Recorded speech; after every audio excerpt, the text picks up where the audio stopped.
एक अंधा और एक कोढ़ी। चीन ने उत्तर कोरिया को लेकर दिया बड़ा बयान। वहीं दुनिया के मन में कई सवाल उठ रहे हैं उत्तर कोरिया के लिए। भारत को आरसीईपी पर फिर से घेरने की तैयारी कर रहा है चीन, तो भारत ने भी उसे दिखा दिया स्ट्रेट ऑफ मलक्का का रास्ता और क्वाड देश एक साथ फिर शक्ति प्रदर्शन करेंगे। आइए जानते हैं इन खबरों को विस्तार से। चीन अपनी आदतों से कभी भी बाज नहीं आएगा। हाल के दिनों में जब लद्दाख के में भारत और चीन के बीच सीमा विवाद थोड़ा कम हुआ तो ऐसा लगने लगा कि जैसे चीन शायद सुधर रहा है, लेकिन ऐसा कुछ है नहीं। ताजा तरीन मामले में एक बार फिर दक्षिण चीन सागर में तनाव बढ़ गया है और इसकी बड़ी वजह सिर्फ और सिर्फ चीन है। चीन ने इस बार फिर से वियतनाम को छेड़ दिया है। वियतनाम के क्षेत्र में काफी अंदर तक घुस गए हैं चीन के कोस्ट गार्ड शिप, लेकिन ये कोस्ट गार्ड शिप देखने में आम कोस्ट गार्ड शिप की तरह नहीं लगते हैं, बल्कि ये काफी बड़े हैं और डरावने भी हैं। यह एक युद्ध पोत की तरह दिखते हैं, कोस्ट गार्ड शिप की तरह नहीं दिखते हैं। यानी कि एक तरह से देखें तो पूरी दुनिया को चीन चुनौती दे रहा है, आओ और लड़ो। अपना शक्ति प्रदर्शन कर रहा है और अपने दावे को मजबूत कर रहा है। वैसे अमेरिका भी अपनी नेवी को तैनात कर रहा है दक्षिण चीन सागर में। अमेरिका के 2 विमान वाहक पोत यूएसएस निमित्ज और यूएसएस रोनाल्ड रेगन इस एरिया में तैनात है। बस आप ये समझ लो कि कभी भी बात आगे बढ़ सकती है जिस तरह के हालात चल रहे हैं। प्रशांत क्षेत्र के साथ साथ हिंद महासागर में सबसे बड़ी परेशानी बने चीन को रोकने के लिए 4 बड़ी शक्तियां पहली बार मालाबार में साथ आने के लिए तैयार हो गई हैं। इस साल के मालाबार नौसैनिक युद्धाभ्यास के लिए खास बात होगी और खास बात यह है कि ये 4 देश यानी कि क्वाड ग्रुप एक साथ दिखेंगे, इनकी सेना एक साथ दिखेगी।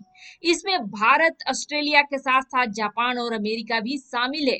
अभी तक भारत ने ऑस्ट्रेलिया को इससे अलग रखा था, लेकिन लद्दाख में जो हरकत करी है चीन ने, उसको देखने के बाद उसको भी बुलाया गया है। अगले हफ्ते तक ऑस्ट्रेलिया को औपचारिक रूप से निमंत्रण भेजने के प्रस्ताव पर मुहर लग सकती है। मालाबार पहले एक सीमित नौसैनिक युद्धाभ्यास हुआ करता था, लेकिन अब इंडो पैसिफिक रणनीति का एक बहुत बड़ा हिस्सा हो गया है।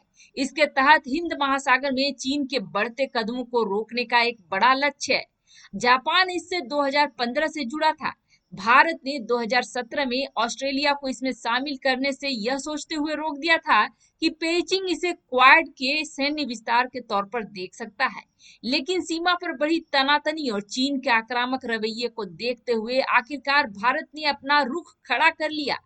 इससे चीन को एक खास संदेश जाएगा कि क्वाड वास्तव में संयुक्त नौसैनिक अभ्यास कर रहा है, भले ही क्वाड के इवेंट के तौर पर तकनीकी रूप से आयोजित नहीं किया जा रहा हो। लद्दाख में हिंसा से पहले भारत ने अपने सबसे बड़े ट्रेड पार्टनर चीन के साथ अपने संबंध संतुलित करने की कोशिश की। दूसरी ओर अमेरिका जैसे देशों के साथ भी अपने संबंध मजबूत करे, लेकिन क्वाड को अगर मजबूत नहीं किया जाए तो इसका फायदा चीन को ही होगा। जब तक चीन को अलग अलग पक्षों से आए निर्देश का पालन करने के लिए राजी किया जाता है, तब तक इंडो पैसिफिक रणनीति को पेइचिंग की ताकत के जवाब में इस्तेमाल करना पड़ेगा और क्वाड इसके केंद्र में होगा। अब आपको बता दें भारत के साथ क्या चाल चली है चीन ने एक बार फिर सारा कुछ होने के बाद, इतनी सारी करनी होने के बाद आरसीईपी का मुद्दा उठाया है भारत के साथ। चीन चाहता है कि भारत आरसीईपी साइन कर दे। आपको बता दें लास्ट ईयर ही भारत ने इस एग्रीमेंट को छोड़ दिया था और इस एग्रीमेंट में है क्या, तो इस एग्रीमेंट में यह है कि इसमें व्यापार करने की पूरी छूट मिल जाएगी और कोई रोक टोक नहीं लगेगा। अब आप सोच लो अगर चीन को भारत में व्यापार करने की पूरी छूट दे दी जाए तो वह अपनी गंदगी पूरा का पूरा भारत के मार्केट में डाल देगा और प्रॉफिट कमा कर निकल जाएगा। यह एक डंपिंग जोन बन जाएगा और कुछ नहीं। इसे समझते हुए भारत ने पिछले ही साल अपने कदम इससे पीछे ले लिए थे। अब चीन उसे समझाने की कोशिश कर रहा है कि भले ही हम दोनों के बीच में सीमा विवाद हुआ है, लेकिन आप इसमें शामिल हो जाओ। और वो उदाहरण क्या दे रहा है?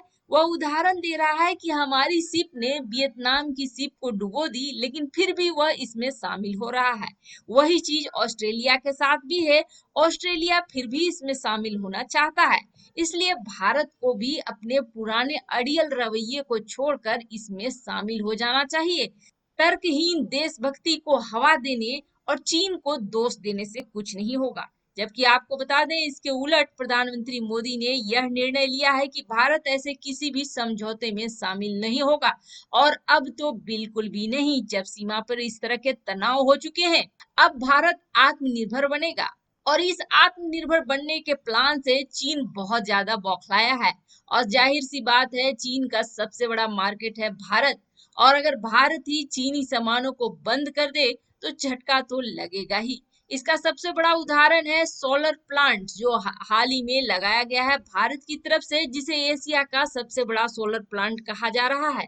इसके चलने के बाद क्या होगा, तो भारत की निर्भरता चीन से सोलर मामले में बहुत ही कम हो जाएगी, और ये कम होने के बाद वह किसी और देश से इसकी आपूर्ति कर सकता है। जाहिर सी बात है, भारत इस चीज को समझ चुका है, और बाकी दुनिया भी धीरे धीरे समझ रहे हैं कि चीन से अपनी निर्भरता जैसे जैसे ये देश दूर करेंगे, उतने ही भले होंगे, उतने ही उसके चंगुल में जाने से बचेंगे। ये अलग बात है कि भारत इस मामले को बहुत पहले समझ गया, जबकि बाकी देश भुगतने के बाद समझ रहे हैं। चीन को भारत से एक डर बहुत ज्यादा सता रहा है, और वह है स्ट्रेट ऑफ मलक्का। भारत की पोजीशन अंडमान निकोबार में इस तरह की है कि भारत जब चाहे तब इसे बंद कर सकता है, और इसकी खासियत यह है कि इससे चीन का बहुत ज्यादा व्यापार होता है, खासकर तेलों का आना जाना इसी रास्ते से होता है। यह काफी छोटा रास्ता है, सकरा रास्ता है, लेकिन भारत की पोजीशनिंग ऐसी है कि जब चाहे वह इसको ब्लॉक कर सकता है। ऐसे में चीन ने नए रास्ते तलाशने की कोशिश करी है, और उसमें से एक रास्ता उसने ग्वादर पोर्ट को निकाला, लेकिन ग्वादर पोर्ट भी उसके ज्यादा काम आने वाला है नहीं। ऐसा अब चीनी खुद मान रहे हैं, क्योंकि चीनियों को यह डर सता रहा है कि भारत और चीन में अगर विवाद आगे बढ़ा तो भारत सबसे पहले ग्वादर पोर्ट को उड़ा देगा, और अगर ग्वादर पोर्ट तहस नहस होता है तो उसके व्यापार का एक रास्ता ऐसे ही बंद हो जाएगा। बाकी ऑप्शन देखते हुए वह आर्कटिक के रास्ते पर जाना चाहता है, लेकिन आर्कटिक यूरोप का रास्ता भी उसके लिए काफी महंगा होने वाला है, क्योंकि वहां हमेशा बर्फ गिरती रहती है। ऐसे में जहाजों का परिचालन बहुत आसान नहीं है। हालांकि चीन ऐसे जहाज तैयार करने की कोशिश कर रहा है जो बर्फ को काट सके, लेकिन उसके तैयार होने में काफी समय है। ऐसे में जहां एक तरफ चीन भारत के ऊपर आरसीईपी पर साइन करने का दबाव बना रहा है, तो वहीं भारत उसे स्ट्रेट ऑफ मलक्का की याद भी दिला रहा है।